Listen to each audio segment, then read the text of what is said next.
Welcome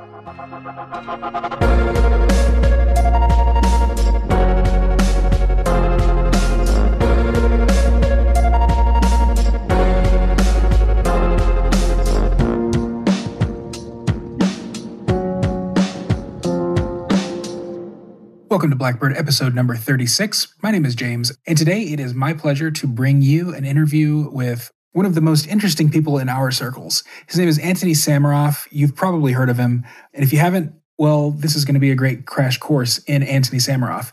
Antony is the host of the Scottish Liberty podcast. Yes, that's right. He speaks with a crazy accent, so you might not want to listen to this one on 2X.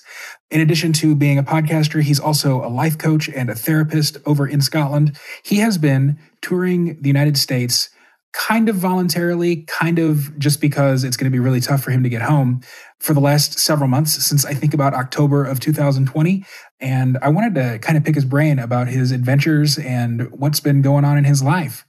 In addition, I asked him for some coaching or just some life advice that I think we can all benefit from. And so without further ado, here is my interview with Antony Sammeroff. Antony, welcome to the show. Thanks for joining. Well, thank you for inviting me. It's a great pleasure.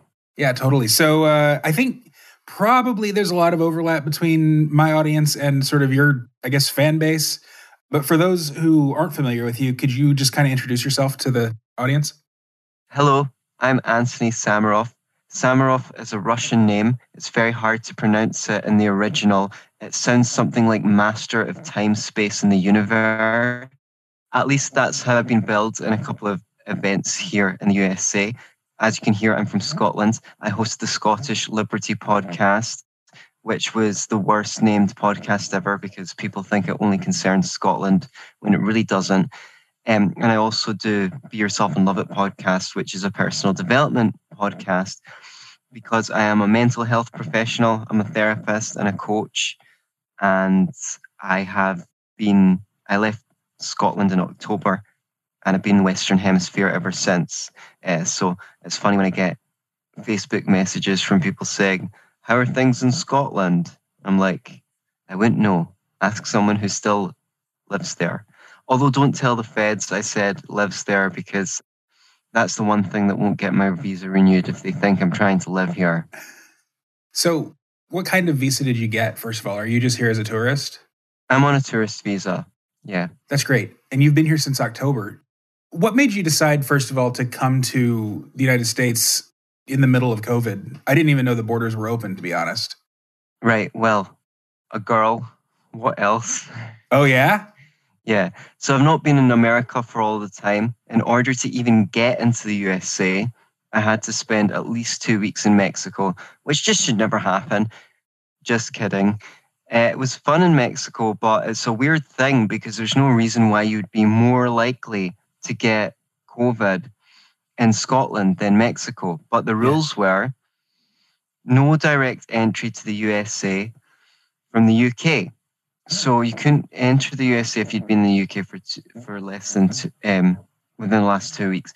So I did this yoga retreat in Mexico, and then I came out, and then I hung around in Jacksonville, Florida for about 6 weeks.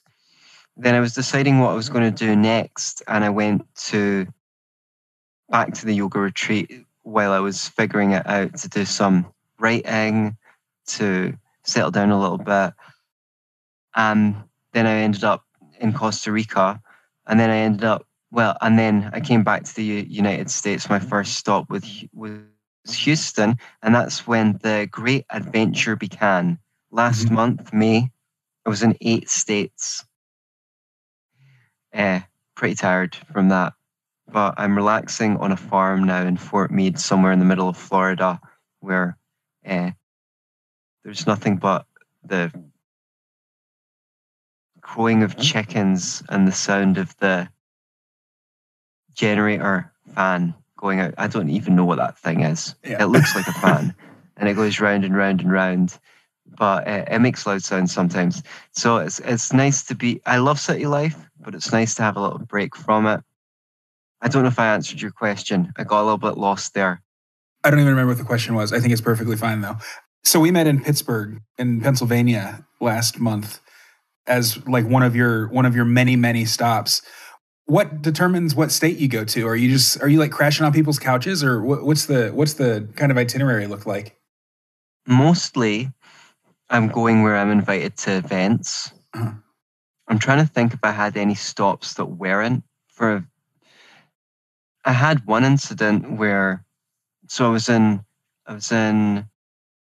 Las Vegas, and then I decided to do an event with Angela McCardle in LA. Mm-hmm. So we did that, and there was a listener of my show that got in touch and said, "Well, how about you come to Arizona after that?"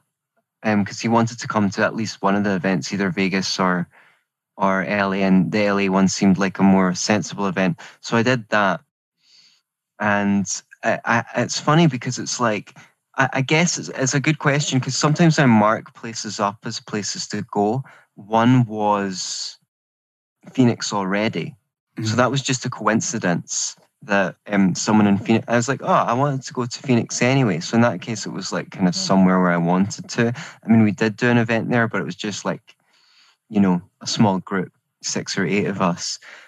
Then I was invited to speak at a festival in Seattle, and that was right before the Pittsburgh thing. Mm-hmm. So sadly, I needed to leave the festival early to go to Pittsburgh, but that was freaking awesome. Like, that was a lot of fun. That was the big camping trip, Squatch Fest, right? Spring Awakening. That's right. Yeah, That's right. Well, so I had Brian Norton, the organizer of the event, on this show right before it, and then Miguel Duque, who I know you've met Miguel because he sent me, selfies with the two of you. Yeah, he's a great guy. Yeah, he is. So he was on right after Squatch Fest to kind of give me the debriefing on it. It sounds like it was a ton of fun, and Pittsburgh was a ton of fun too, and I'm super glad that you made the trip to both. But I think next year I'll probably attend Squatch Fest just because, if I'm going to be flying somewhere, I'd kind of like to balance out my like political activity with the LP and my just community building activity. I don't want to get too political. I mean, when I started this show several months ago, I guess it was almost close to a year ago when I started planning it and stuff. It was supposed to be like an Agorist podcast, and I completely rejected politics. And I've I have gone full circle away from that as now like an elected member of the Libertarian Party executive committee thing in my state, and like attending meetings and stuff like that, which was really never my thing, even before I decided agorism was the way to go. So I'm trying to keep myself a little bit grounded by building communities outside of the LP as well. And that is one of the wonderful things of going to these things like Squatch Fest or Childerberg that I just went to in Dallas. Like, it's a great way to meet tons of people. And the more people you know in this community, the better, really, because you can link people together who might be helpful to each other. Yeah. One quick correction, because otherwise I'm going to get a lot of shit for it. Childerberg is in Austin, and as someone who grew up in Dallas, my Dallas listeners will undoubtedly give me all kinds of crap if I let that slide. So I don't think it's actually in either Dallas or Austin. Yeah, it's outside Austin. Right. Okay. Well, I was staying in Dallas around about. Oh, nice. So, I'm not going to ask you for names. Never mind. I was probably staying with whoever you were about to ask me if I was staying with. Let's face it. Yeah, exactly.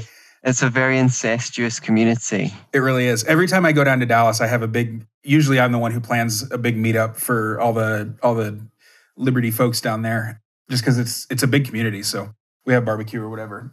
Well, it was just what I think is an interesting point about, like, how do I choose where to go? Because sometimes I have a place flagged up. Like I said, I already want to go to Phoenix. And, the other one was Chicago. I had that flagged up in my head as a place I'd like to go. And what do you know? Like, I met David Ramsey Steele in Auburn, Alabama, at the Mises Institute. And guess where he lives? In Chicago. And he invited me to go and stay with him for a while. So it's like, it's been really spooky like that sometimes, in terms of the synchronicity of the way that things have worked out.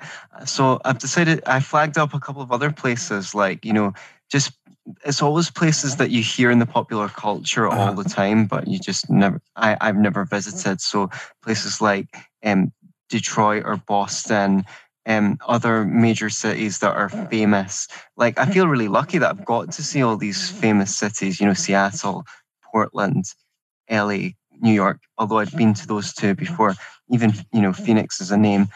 So it's yeah, it's been really wild, and I'm willing to go to places that people invite me to, as long as they can bring enough of a crowd to justify it. Yeah, because you're promoting a book as well, aren't you? Well, the book's been out a few years now, but it's getting me to these events because people give me $20 for it, and I usually sign it with a personal message. You can get it cheaper than that on Amazon, but they're not paying me for the book. They're paying me for all the other stuff, hearing me on Tom Wood's show, and to be at the event, frankly. Yeah. So it's quite nice that people are supporting me that way. And I kind of like the hustle as well. I kind of like getting in people's faces and being like, this book will improve your sex life. It absolutely will too. But what's the name of the book?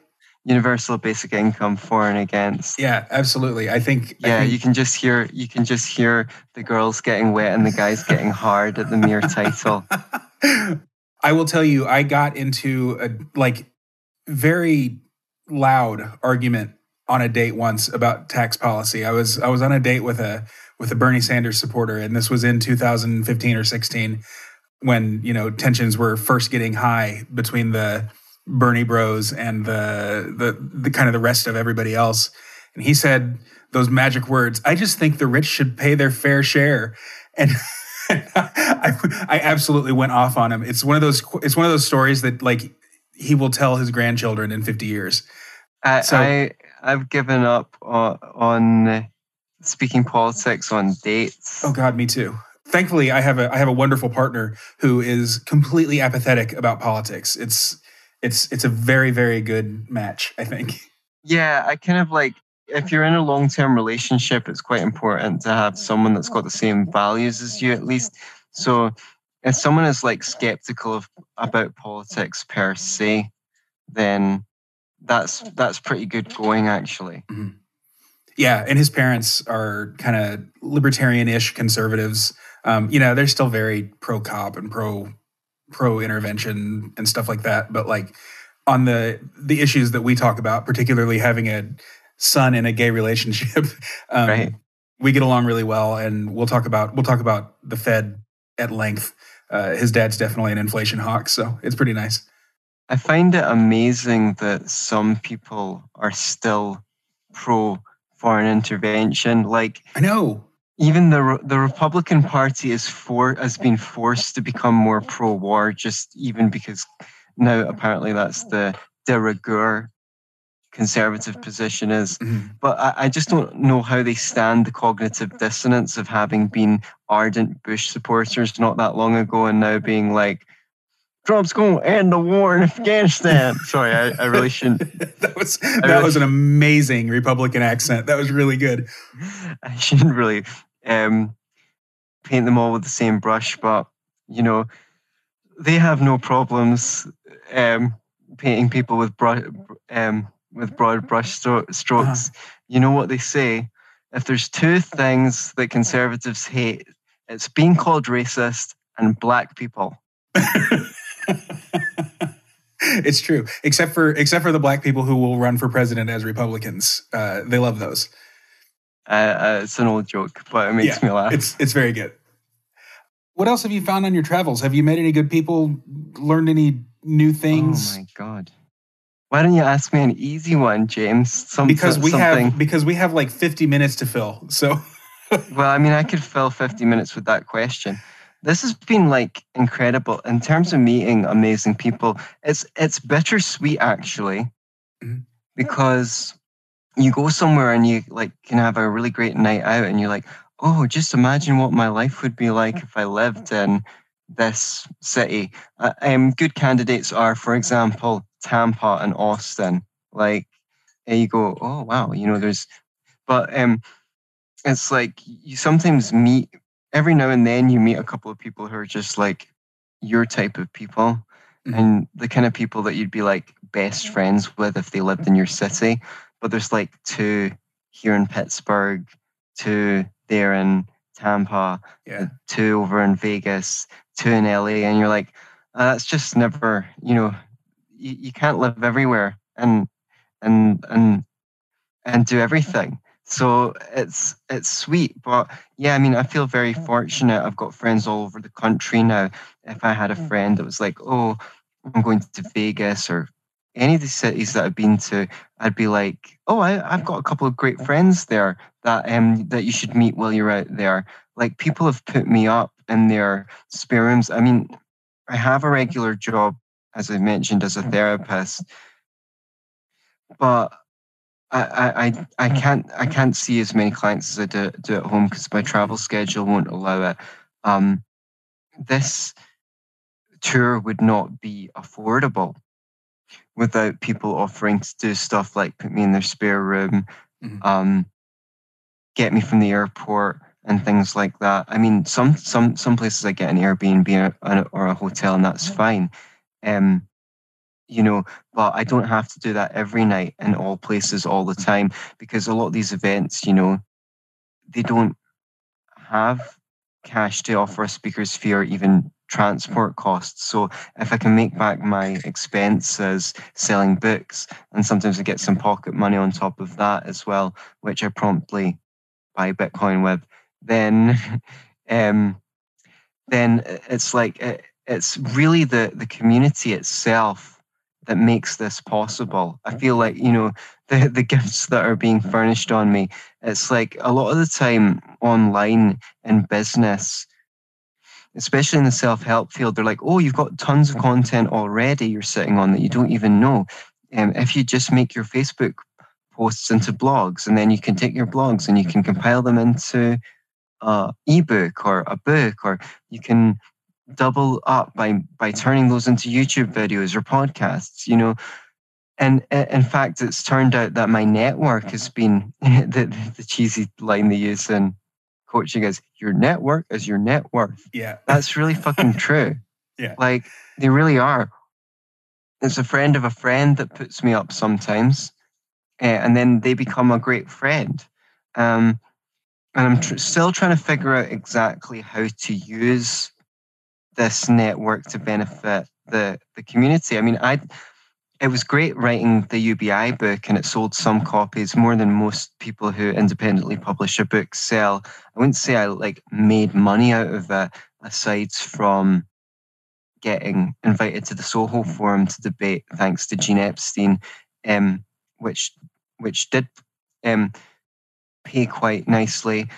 But now because I'm on tour, because I'm flogging it, and people are paying more than the cover price for it to Mhm. support what I'm doing, it's just basically made all the work that I've done, all the time I put in, the podcasting, all the time fucking learning Austrian economics and learning who all the famous libertarians are, like my hobby, that I probably was doing office hours on sometimes, 40 hours a week, in addition to my regular job, like it's come back around. Like I am actually, it is in inverted commas paying off now. So even in places where I go, where I end up out, sometimes I go to events and I end up out of pocket, but I am only in deficit in cash in those events. I'm in credit and love. Like I always meet amazing people. So I'm well in credit even for those ones. But um, yeah, it's been amazing to see that basically I was sitting on a treasure chest this whole time and I just didn't know it because I was in Scotland where I was a nobody. Whereas here it's such a big country and there's so many things to go to, people know me. I thought because Yeah. my podcast doesn't get thousands of listens, I wasn't that well known. But everyone's like, oh, I heard you in the Tom Wood show. I heard you on Lions of Liberty, on this, that, and the other. So on Pete Quinones, So it's really great to come out here and discover my people. And Mhm. I'm still working on how I can best serve the libertarian community. Well, and your presence in the Tom Woods Facebook group too, I'm sure must have helped. I mean, that's a few thousand people. Like, it's not on Facebook anymore. Now it's on MeWe. But that's where I think I've gotten to know you the best is in that group, especially a few years ago, kind of before you had even, been on all those podcasts and stuff. You were really active in that group. Have you maintained relationships with some of the people from there? Anyone that I made friends with that's on Facebook, I'm still friends with. Mm-hmm. I was active on that. It's funny you point that out. That was probably the only group I checked every day. And if I ever had a question about libertarianism or something like that, or what should I read about this? Does anyone know any resource about this? That's the place I'd go to post to ask about it. Mm-hmm. If I'm to do this again, this touring America thing again, I'll have to write a new book. Otherwise, I'll come to a grinding halt because you can't flog the same thing over and over again. Yeah. Anyone who listens to my show knows that I'm very good at starting books and not very good at finishing them. Yeah, you actually hired me to edit a book, and I'm good at starting editing but not finishing it, as you have experienced firsthand. So that's pretty relatable. Which kind of brings me to one of the topics that I wanted to cover with you today: procrastination. The book that you asked me to edit and that I procrastinated my way through until you just went ahead and published it without without getting my deliverable, which I apologize for, of course. I forgot all about it. Yeah, good. It's called Procrastination Annihilation. How does somebody annihilate procrastination? Wow, I know someone who wrote a really good book about that. First of all, you can go to beyourselfandloveit.com/do it, and you can download the ebook for free, or you can buy it on Kindle, whatever you prefer. Okay, I'll do that tomorrow. I mean to that old one. Do you know what? I've not heard it in so long. It was actually enjoyable that time. Around the time I wrote the book, I got that so often that I was just cringe. But that time it was actually came out of left of field. I quite enjoyed that. So yeah, that is a good question. There's a bunch of approaches I cover. I've not annihilated procrastination, but I've certainly seriously reduced. Do you know what? I don't even know if I can say I'm a procrastinator anymore. I'm just a bad prioritizer sometimes. I'm like constantly working from the moment I get up to the moment I go to bed some days. It's just on what. So I guess the method I put forward is you can't change everything at once. So it's kind of like a gym. The method that's suggested in the book is like a gym for your conscientiousness. It helps you build your conscientiousness muscle over time. And I kind of like suggest that people choose one thing that they'd like to lock in and start with something relatively easy. Like for me, locking in the pattern of flossing every day was more difficult than writing for 20 minutes every day. It's good to choose something that's relatively manageable at first, and if it's something that you can, if it's a long task or something, or if it's something that can, if it's some, supposing your goal is to practice the piano for an hour a day, but you find that really intimidating, it's good to get the habit bit locked in first. So just do 10 minutes a day for 2 or 3 weeks, probably 3. We're talking, it'll be 6 weeks before it's a habit, but like 3 weeks before you start to increase it, to 15 minutes and then 20 minutes. Like the thing is, there's 2 separate things going on there. There's one is to actually have the habit of sitting down to the piano. And the second thing is for practicing as long as you want to. So it's all about finding a ramp to make things easy for yourself, and get one habit locked in before you start to build another one. So make sure you've done that for 2 weeks or 3 weeks before you introduce the other thing you want to do, which is, I don't know, spending 30 minutes on emails, and also stuff like around the time of day and stuff like that. If your goal is to do like morning pages, like from that book, The Artist's Way, which a lot of people want to do, I found that impossible to do in the morning.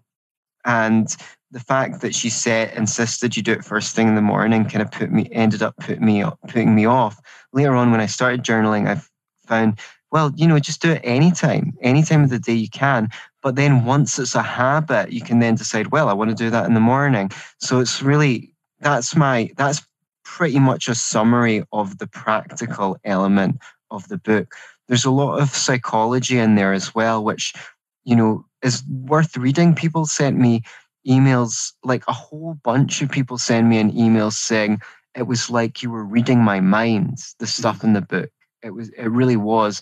That was the most common positive feedback I got, was like, wow, it's like you really understood me.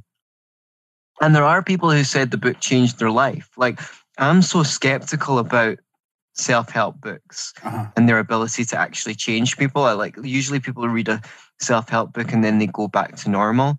There are some notable exceptions that have changed my life. So even myself, I was astonished that people still sometimes tell me that book was a game changer for them.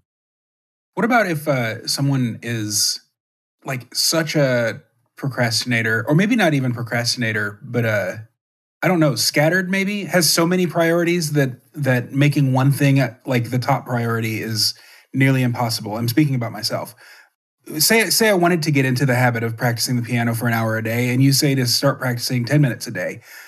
Or meditation actually is an actual real world thing. I downloaded this meditation app. It's like a 5-minute every morning type thing. I got really into it for like a week, and then it just stopped being part of my daily routine. In fact, it's even still on my calendar. Like every morning I get the notification, hey, it's time to do your meditation app. But I don't. I just ignore it. And like I do other things early in the morning before I start work. And it's not like I'm beating myself up over it. I don't even feel guilty for not. Yeah, because it's not important enough to you. Yeah. So what do I do? Help me, coach. Not that I'm paying you to coach me, but you might benefit from a coach. So what I would say is, it's hard to communicate in a podcast because I'd be working through stuff with you. Sure. But I would first sit down, not when you're meant to do it, and have a think about it and decide if you want to make it important enough. That means like put your devices away, go and sit on the couch and say, I'm going, or even better still, go for a walk, because then there definitely are no distractions. Leave your phones and say, I'm going for a walk to think about this. And walk around and start thinking about it and decide if you want to make it important to you or not. If you make it important enough, then, you can put a chart on the wall, Monday, Tuesday, Wednesday, Thursday, Friday, Saturday, Sunday. 2 weeks, 2 rows or 3 rows is even better. 6 rows is even better. But the first things get easier in the third week, if my experience is anything to go by. And then you tick it off on your chart, which is on the fridge every day after you do it. But if you don't make it important to yourself, then you'll just keep on going to the fridge every day and seeing the chart there and go, yeah, I should probably do something about that sometime, and you won't do it. So you need to make it important to yourself first. Like a lot of my habits have gone by the wayside while I'm on tour, but that's fine because life's fulfilling and I'm doing other stuff. When I settle down, if I ever settle down, I'm going to have to think about certain habits, or what my priorities are. Like for example, it's better for me to write early, because if I start on my to-do list, my mind will get like really like, oh, I need to do this and I need to do that, and nothing can be done quickly when it comes to writing. Some things can be scored off. You can send off emails, you can pay a bill and stuff like that, and you can scramble to do that. But when it comes to writing, it's like an open-ended thing. So by observing how your activities affect your mind and your what activities you're able to do in each mindset, you kind of have to be the scholar of yourself. You need to be willing to observe yourself and see how you work. Those are kind of like, that was like a Siamese twin answer there, because the second part was like And in addition to the first part, I think the first thing you need to do is decide that it's important to you, and that's going to require you to put some emphasis on it, which is why I recommend the walk and think. You're the third or fourth person who has advised me to take a walk. So that's yeah. But the thing is, take a walk is an old-fashioned expression for fuck off, isn't it? So well, yeah, that's true. That's true. Okay, you're the second person who's told me to take a walk in order to accomplish this particular thing, which is being more introspective and getting to know myself a little bit better. So I think that advice is very well taken. The other thing you mentioned, putting the goals or the schedule on the refrigerator, that's really good because that's a public spot. Like my partner's going to see it, but then also like the friends who come over and stuff, everybody walks through the kitchen. And if they see a bunch of blank check boxes, then that to me would probably trigger that kind of guilt reaction, which like, feeling guilty isn't always a good thing. But I think in self-improvement, it probably is a motivating factor, at least for somebody like me who isn't want to beat myself up. I'm the kind of person who, like, if I feel guilty, it's because other people might judge me, not because I'm judging myself. Because, like I said, I'm not introspective at all, really. Right. Well, you sound pretty introspective. I am now. Like, if I force myself to be, I am. Cool. Well, thanks for that quick, like, free little coaching session. And I do have a coach. I talk with Miguel. Oh, he's at great. least bi-weekly, sometimes weekly. So, but yeah, this day-to-day stuff is also helpful. So, and actually, I think I'm supposed to message him several times a week, and I don't really do that. So, sorry, Miguel. Miguel will be listening to this. He's actually, I think he's a supporting listener. So, this kind of nomadic life that you've been on for the last few months, do you see this being something you could do permanently? Like, would you be into Jesus? Go on. Would you be into like just being a nomad and crashing on couches and every so often taking a holiday out in the middle of nowhere on a farm when you need to recharge? I would love this more if I had like a home to return to in between appointments. Like, absolutely, I'd love it. But it's like, this is great, and I'm taking every opportunity that I could. But I don't know if I'd survive another. I don't know how long I could survive this. Like, I definitely couldn't do 8 states a month the way that I did last month. The thing is, well then, if being a professional libertarian was so lucrative that it covered it all, and I could like chill during the week between events, then maybe. But I like helping people, so I don't know. It's been a discovery process. The one thing that's been really hard to do is write. I mean, I've been sneaking some writing in here and there, but it's kind of like being at home for a stretch where you can get your head down and really get into a project that's kind of fallen by the wayside. You can't do everything. I'm so tired. Like, I feel a lot better today, but it seriously took me the whole week of chilling on the farm to get to the point where I'm like, I feel actually quite rejuvenated today. But then it's all going to start again soon. We're going to have Porkfest coming up, and that involves gallivanting around. But I mean, do you know what? See if you can consider something like Porkfest part of your work, your job, then that's pretty good. The old Confucian saying, if you do a job you'll love, you'll never work a day in your life. Well, I sold 50 books at Childerberg Festival, so that was work, but it was fun as fuck. Man, that's fantastic. I was thinking like maybe 2 or 3 a weekend. That's a good chunk of books. And you said you're reinvesting what you can in Bitcoin, all of it, some of it. Well, the thing is, I end up with all this cash, and I don't want to rove around with $1,000 as I was once. So I just said to my friend, "Here, how about this? I will give you $1,000. You transfer me Bitcoin." And then this became a running theme. That's cool. So I guess if it goes to the moon, as some of my friends think it will, if it even doubles in price, then these events will have proven to be quite lucrative. Mm-hmm. Yeah, and I mean, right now it's kind of on a downswing. Actually, I'm going to be interviewing Pavel. That's why I went in. our crypto friend to find out why I'm all of a sudden broke on Monday. So we'll know a little bit more in a week. Well, this sounds like a really fun life for the time it'll last until you've just completely exhausted yourself and you never want to see the inside of an airplane again. Are there any fun cities you're like on the docket right now other than PorcFest? What's next? Yeah, I think there's some stuff later in the year that's not confirmed.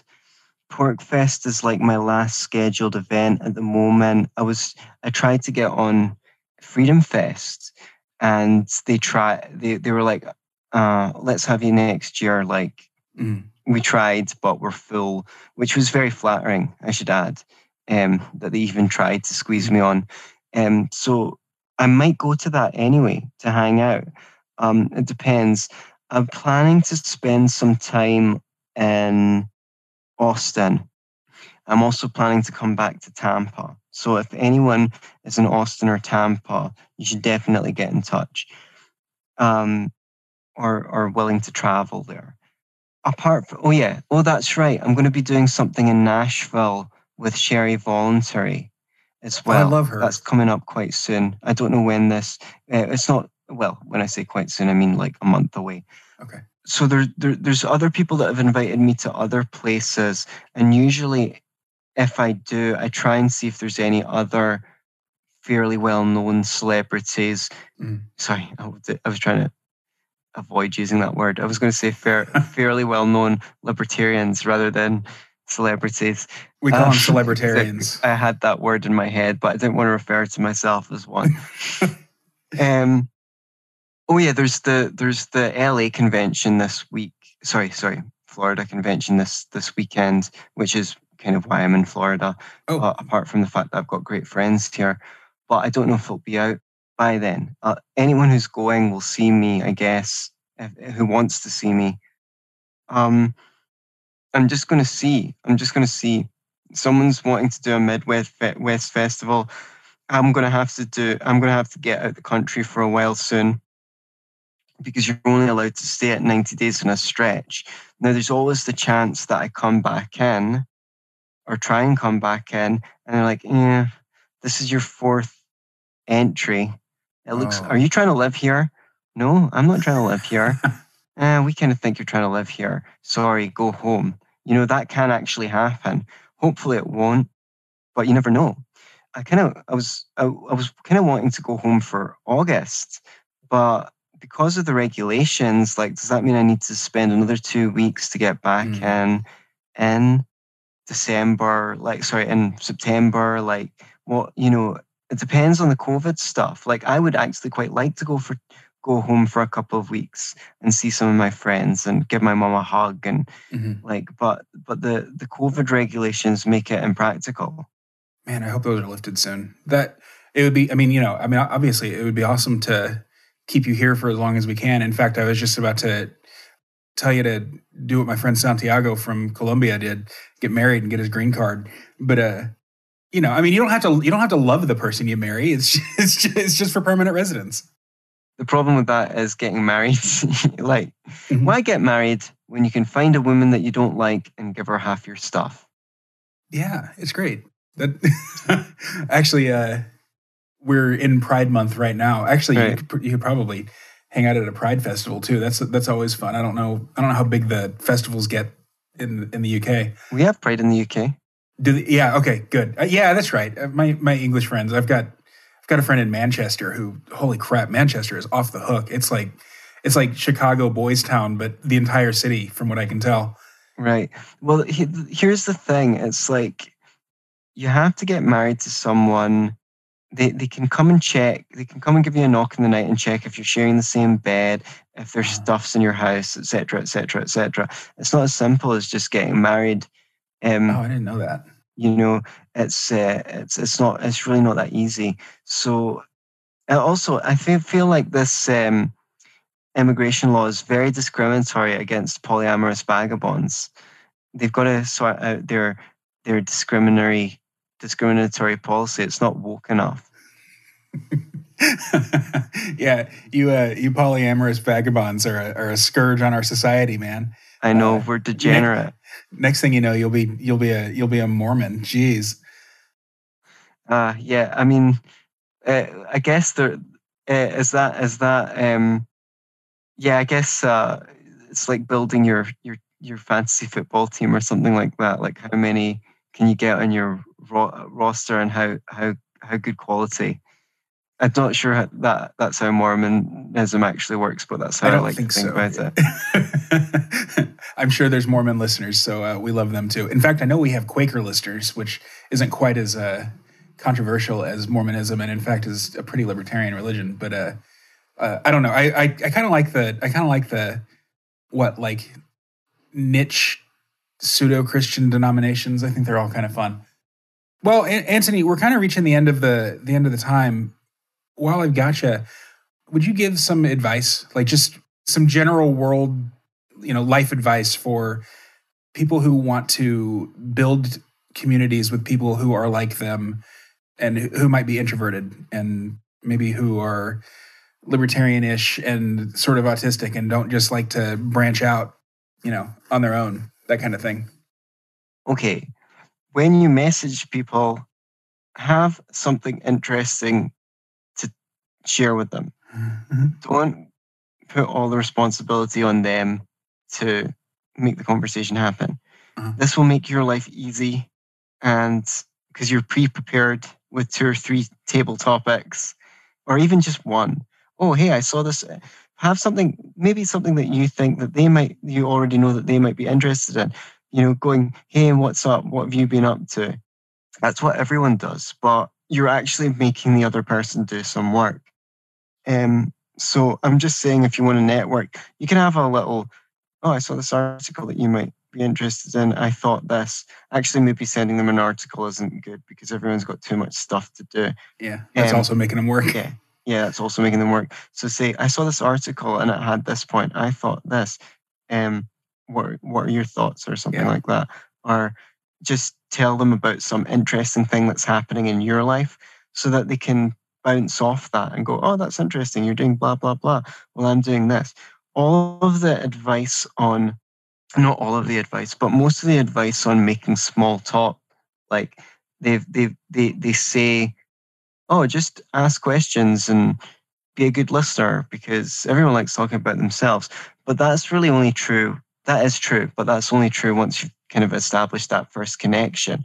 Mm. So I teach people to take the initiative. You take on the responsibility for me. That's completely that's the opposite of what you should do in the first 5 minutes of an interaction with someone, unless that person's very chatty, in which case, go for it. If they're just if you a lot of people get messages from people that are just like, hey, what's up? And hi. And they're like, yeah. And they're like, person I've never talked to. Like, what do you want from me? So if you have something to say already, that will take a lot of pressure off you, because how am I going to navigate this interaction? Because you've already got something to say, to talk about. You can pre-select it. And it's also pressure off the other person to make the conversation happen. Once the conversation is happening, you can, all of the traditional advice, be a good listener, ask questions, all of that then applies once the conversation is going. But in the initial stages of an interaction, you should provide the value. Mm-hmm. Cool. Well, I appreciate that. That's actually really good advice. And I can't tell you how many times I get messages on Messenger from people who I may or may not be Facebook friends with, but we haven't interacted before. And, they won't even start with hi. It'll just be like, this is what I think you need to know. And it's a little off-putting, to be honest. So that's good. That's good. Yeah. Make conversation with people. And, if there's something that you find relatable about the person, then definitely, ask them about that.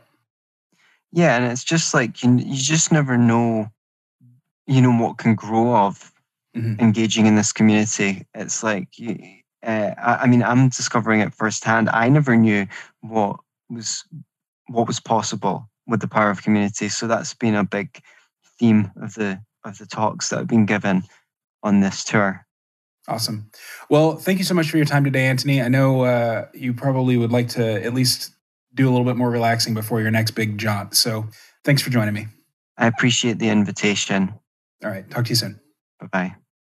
Thanks again to Antony for joining me today, and thank you, as always, for tuning in. Be sure you head over to blackbird.substack.com for today's show notes, and also to sign up with your email address to receive notifications every time I release written or audio content.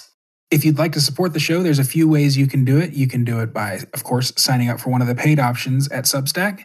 You can also support the show by sharing it with your friends. If you have people in your life who you think would benefit from or might just enjoy the content that I produce, send them the link. However you choose to support my work, just know that I really, really appreciate it, and I hope that I am providing you with as much value as you are providing me. So that's it for this episode, and I will see you on the next one. Until then, live free.